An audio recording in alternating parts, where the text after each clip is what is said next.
Hola, toda metafísica es un intento por dar cuenta de objetos que no percibimos, pues están situados más allá de la experiencia sensible y directa del mundo. Se suele admitir que hay tres grandes objetos de la metafísica: Dios, alma y mundo, que son precisamente entes de los que no tenemos una percepción directa. Aristóteles, aunque no inventó el término metafísica, sí se propuso, como ningún otro, hacer de este género de investigación sobre ciertos seres situados más allá de la experiencia una ciencia. Según él, si hay ciencias que se ocupan de entes muy diversos y de entes sensibles, se precisa de una ciencia que se ocupe no de este o aquel ente específico, sino del ente en cuanto tal. Afirmó además que tal ciencia es más sabiduría que las demás y le corresponde, por ello, el lugar supremo en el orden teórico, pues es la más fundamental, aunque no sea la más útil. A esta ciencia de los primeros principios y causas la llamó filosofía primera, e incluso, como veremos, teología. Sin embargo, ninguno de estos nombres se conservó en la tradición filosófica. Por el contrario, los términos que terminaron por imponerse con el curso de los siglos fueron los de ontología y sobre todo el de metafísica, que fue el nombre que le dio Andrónico de Rodas a los escritos de Aristóteles que se ocupaban de esas cosas que estaban más allá de la física. Al hablar de metafísica, nos estamos ocupando entonces de un saber que pretende dar cuenta de realidades transfísicas. Se denominó, dice Giovanni Reale, definitiva y constantemente metafísica, siguiendo el ejemplo de lo sucedido con Aristóteles, toda tentativa filosófica del pensamiento humano dirigida a trascender el mundo empírico para alcanzar la realidad metaempírica. Pero ¿cómo asume Aristóteles esta pretensión de conocer esos objetos situados más allá de la experiencia? Empezando por una pregunta fundamental: si existen tales objetos o sustancias no sensibles. Para Aristóteles es clara la existencia de sustancias sensibles. De hecho, toda su ciencia natural se ocupa de ellas. Toda ella se hace a la luz del supuesto de que se pueden entender las sustancias sensibles a partir de nociones que no lo son, como las de su metafísica: materia y forma, acto y potencia, sustancia y accidente, y otras más. Toda su física es un estudio metafísico del ser sensible. Pero, ¿existen sustancias no sensibles? Y si existen, ¿qué y cuáles son? Para Platón era clara la existencia de este tipo de sustancias no sensibles y de carácter universal, a las que llamó ideas. Aristóteles desde luego conocía la teoría platónica de las ideas, dado que hizo todo el esfuerzo por someterla a un concienzudo examen y refutación. Para él no hay ideas en el sentido platónico. No hay, por ejemplo, una idea del bien, de la justicia o de la verdad, sino que lo que existen son bienes particulares y concretos, acciones que pueden ser calificadas de justas o injustas y afirmaciones verdaderas o falsas. No existen tampoco ideas puras, como la de blancura o la de blanco en sí mismo. Existen solo cosas blancas. Lo blanco no es para él más que una cualidad sensible que es propia del sentido de la vista, pero lo blanco en sí, como una entidad sustancial, no existe en ninguna parte. Aristóteles niega la existencia de estas sustancias universales o ideas. Lo que hay para él es un mundo de objetos individuales que existen por sí e interactúan entre sí. Esto es lo que expresa su noción de sustancia, que algo existe por sí y no simplemente participa de ideas universales. Y este es un supuesto esencial de toda su investigación, puesto que él no pretende llegar a contemplar la idea de la justicia o del bien, sino que indaga por la justicia o por el bien a partir de cosas individuales, puesto que es en ellas que se pueden descubrir cualidades comunes y establecer géneros. Así, por ejemplo, no se pregunta qué es la justicia en sí misma, sino que busca clarificar qué cosas llamamos justas y por qué. Y con ello descubre modos diversos de entender la justicia, según se trate de situaciones de distribución e intercambio de bienes o de situaciones, por ejemplo, de reparación de los daños causados. No existe para él un mundo separado de ideas universales como el que pretendía Platón. Veamos la crítica a las ideas platónicas en otro ejemplo. La refutación que de la idea del bien de Platón hace Aristóteles en el capítulo 6 del libro primero de su Ética Nicomaquea. Allí, según su conocido método, se pregunta en qué sentidos hablamos del bien, para concluir, como en otros casos, que el bien se toma en tantos sentidos como el ser. Dado que se puede predicar tanto de la sustancia, decimos que un objeto o una persona son buenos, como de la cualidad, hay cualidades buenas, por ejemplo, en los seres humanos, como la generosidad, la valentía y otras virtudes, como de la cantidad, pues hay medidas buenas de las cosas, que son aquellas que guardan una proporción, como de la relación, el tiempo, el lugar y en general de todas las categorías. El bien no es entonces una idea unívoca. No puede ser, dice Aristóteles, algo común, universal y único, pues si así fuese, no se predicaría en todas las categorías, sino en una sola. Pero el bien se dice de muchos modos distintos. El argumento anterior sería por sí suficiente para invalidar la noción del bien como idea. Sin embargo, Aristóteles ofrece razones adicionales en su contra. Para empezar, no es claro qué se quiere decir cuando se habla de cosas en sí o de un bien en sí. No existe una idea de la justicia o una justicia en sí, un bien en sí o una verdad en sí que podamos contemplar. Lo que existen, de nuevo, son acciones justas e injustas, buenas o malas, y afirmaciones verdaderas o falsas. Y deben existir, por tanto, formas de establecer si esta acción específica es justa o injusta, o si esta afirmación es o no es verdadera.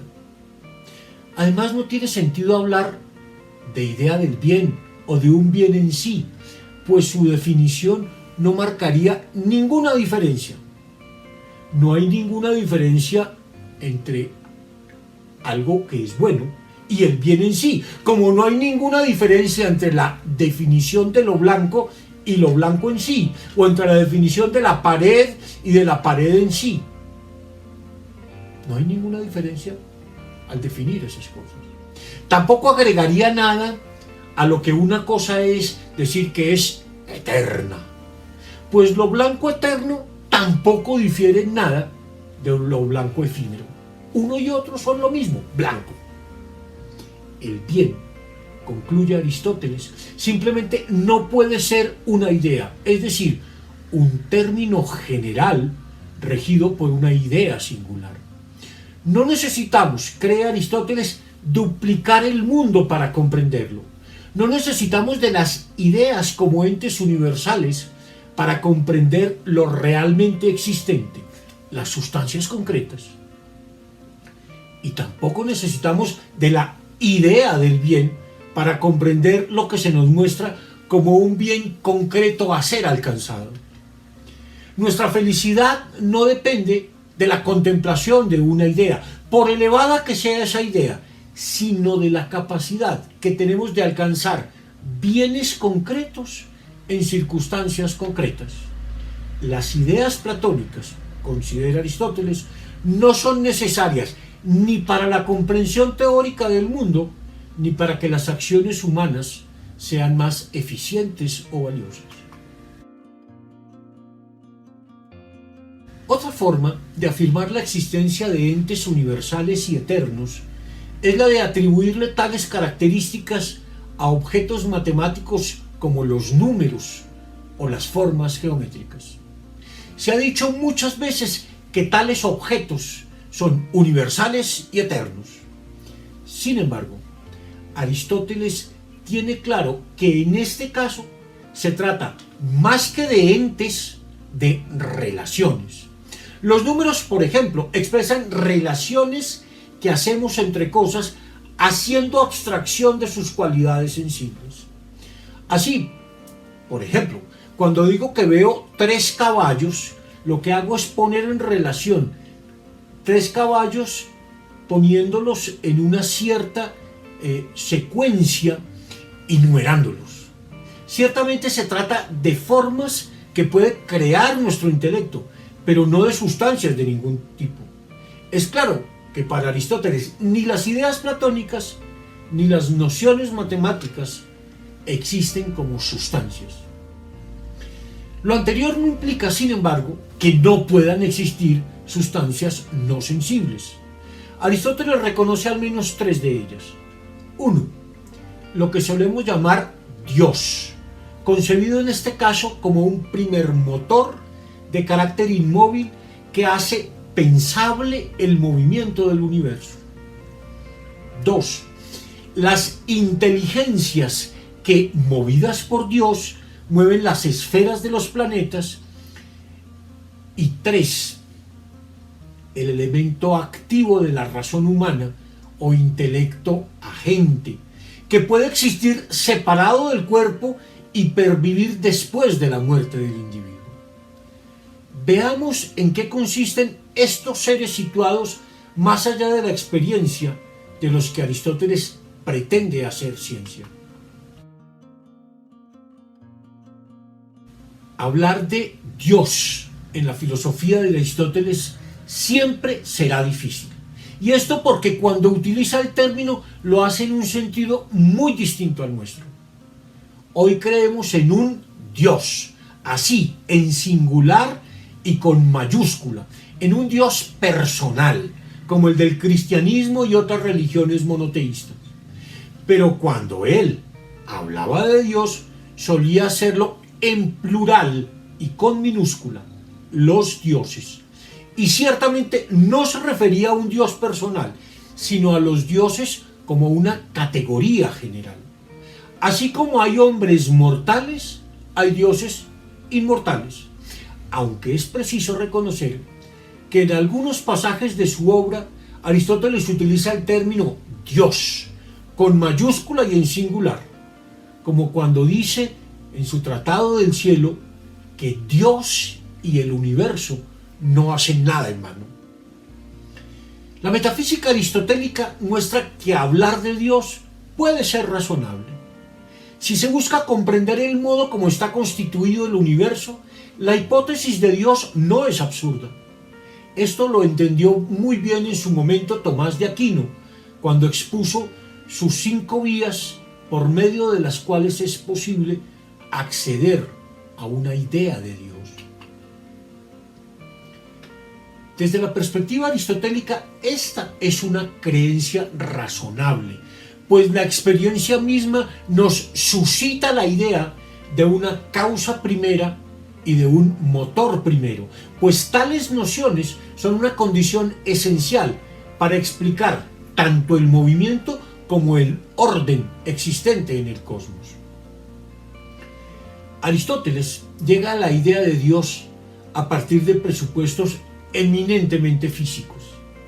Los cuerpos celestes, piensa él, tienen un movimiento que no tuvo un comienzo en el tiempo, ello nos lleva a suponer que debe haber un principio o fuente del movimiento en el universo como un todo.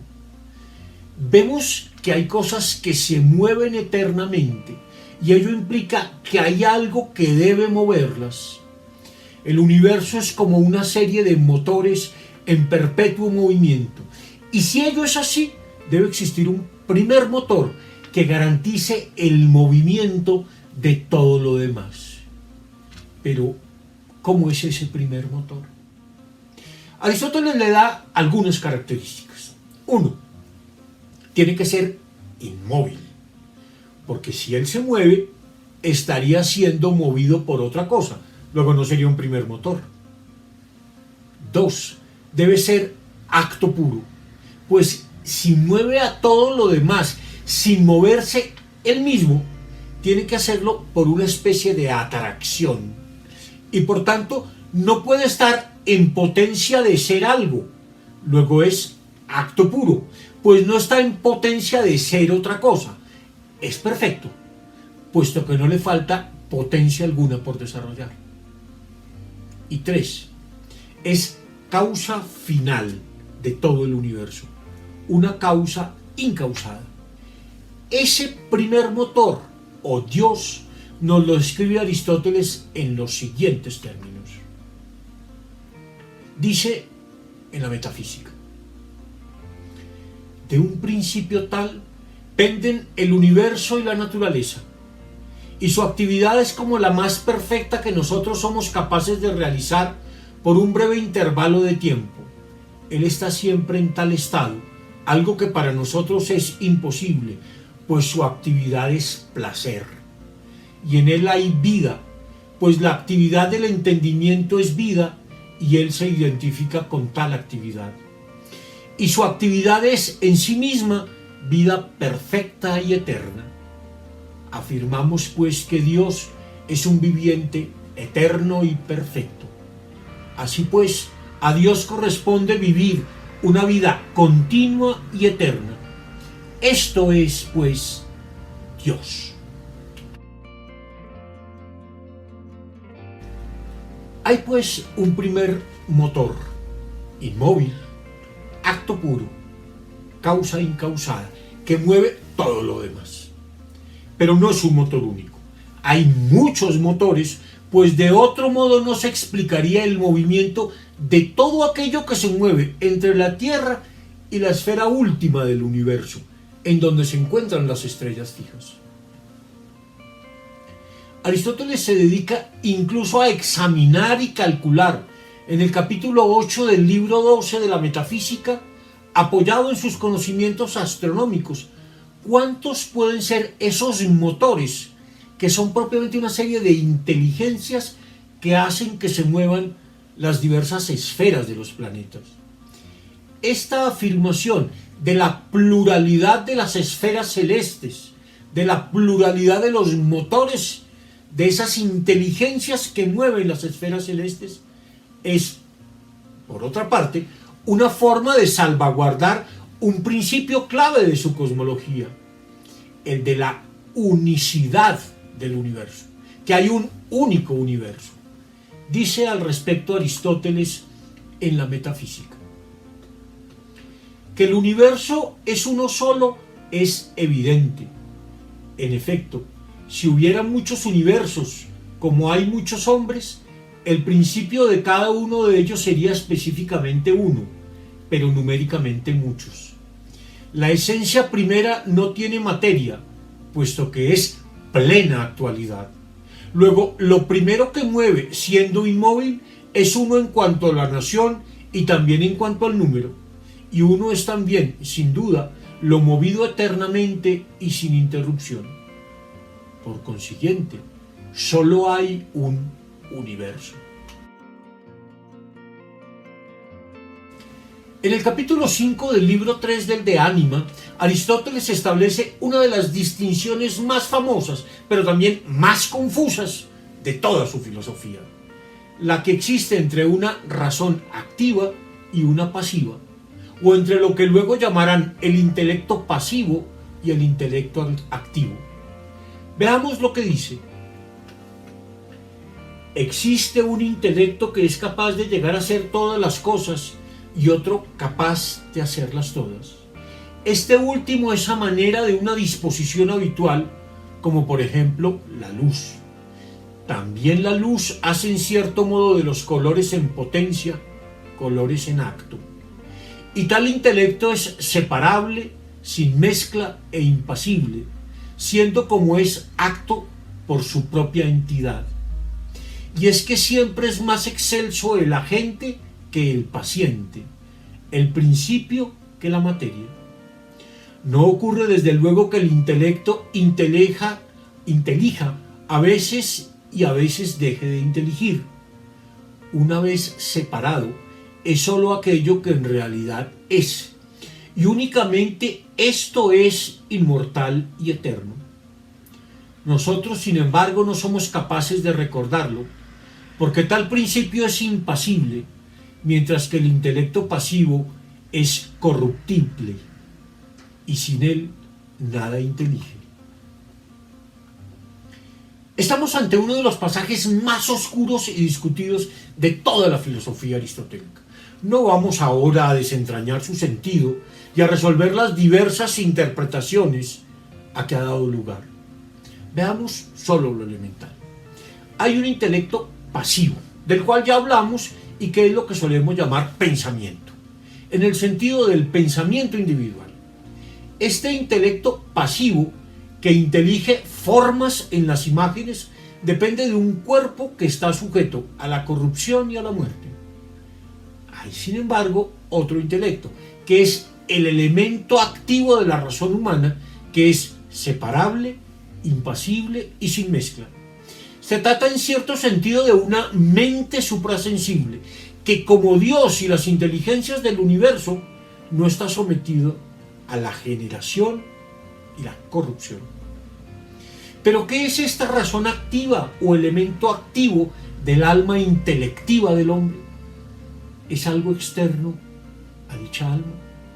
¿Participan de ella todos los animales y todos los individuos o solo algunos? Es claro para Aristóteles que este intelecto activo es más bien como una razón divina inmanente al alma humana. De allí su comparación con la luz. Así como no vemos, aunque haya colores si no hay luz, igualmente no podríamos comprender nada sin participar de ese intelecto o razón activa. Así como la luz pone en acto todo lo visible, este intelecto activo pone en acto el trabajo que hace la inteligencia humana. Este intelecto no pertenece a nadie, a ningún ser individual, pero seguramente tampoco participan todos de él. No es en este sentido lo que hoy llamaríamos una razón personal, y por eso mismo tampoco es algo contingente, algo ligado a la presencia específica de un cuerpo. Dicho intelecto puede entonces ser inmortal. Dice Aristóteles en la Metafísica, en cuanto a si además permanece algo después, habrá que estudiarlo. En algunos casos nada lo impide, por ejemplo, si tal es el caso del alma. No toda el alma, sino el entendimiento. Toda es seguramente imposible. Y con esto estamos llegando al punto culminante de su filosofía teórica. Sin embargo, Aristóteles fue mucho más que un científico y un pensador metafísico. Fue un hombre profundamente práctico, un hombre con un gran conocimiento de la vida y la acción humana, de lo que significa vivir una vida humana buena, un gran conocedor de los fines de la existencia y de la forma como los hombres podemos convivir con otros en busca de la felicidad. Este es el núcleo de su filosofía práctica, de su ética y su política, de las que nos ocuparemos en los próximos videos. Hasta pronto.